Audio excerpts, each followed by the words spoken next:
Hey, Academy of Nerds, or Nerd Academy.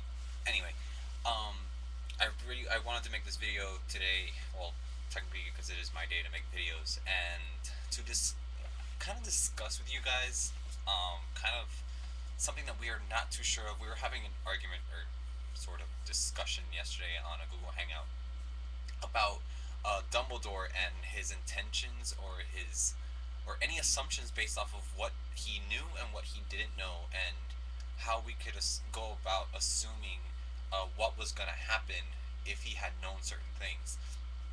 And more specifically, it was around the idea or the idea that he knew more about the dark arts than we could have assumed. Um, and when we were discussing this, we were kind of just focusing on the one topic of whether he knew more about Horcruxes before Harry had kind of told him what he had learned from Professor Slughorn, um, and whether he knew already like how he was gonna combat them. If what Harry had told him was kind of confirming his assumption based on what he was gonna come back with from what Slughorn was gonna tell him.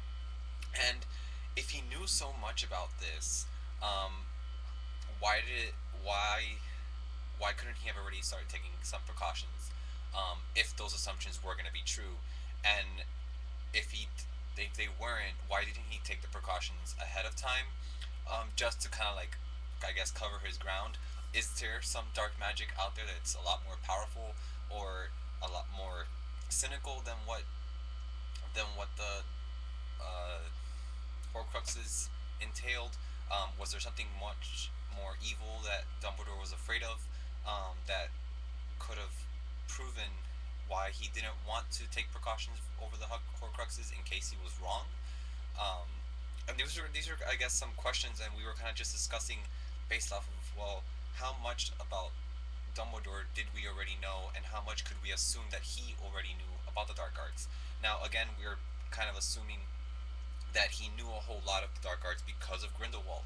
Now, we know that Grindelwald studied at Durmstrang, and Durmstrang kind of focuses not just in, I guess, the good magic or the light magic, but also on the dark arts magic, and they kind of just give you a broad spectrum about both and all types of magic. So, seeing how he was really good friends with Grindelwald, could he have received a lot more information about the dark arts through Grindelwald because Hogwarts didn't really dig that deep into the dark arts?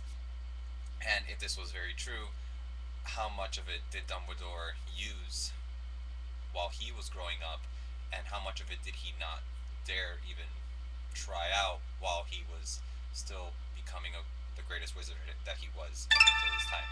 So that was a thing. Okay, so um, if you guys want to kind of discuss this with me, go ahead and leave some good questions, or I guess some discussion points, and kind of give me some responses based on these questions that we were kind of discussing, and just leave them down there in the comments. And if you like this video, I guess go ahead and like it. And if you want me to kind of keep discussing these kind of questions, because we don't know many of these things, and I kind of just base things off of research that I find at other places, go ahead and tell me also down in the comments as well. So I guess this is I guess Friday, or whatever. And Rob, I will see you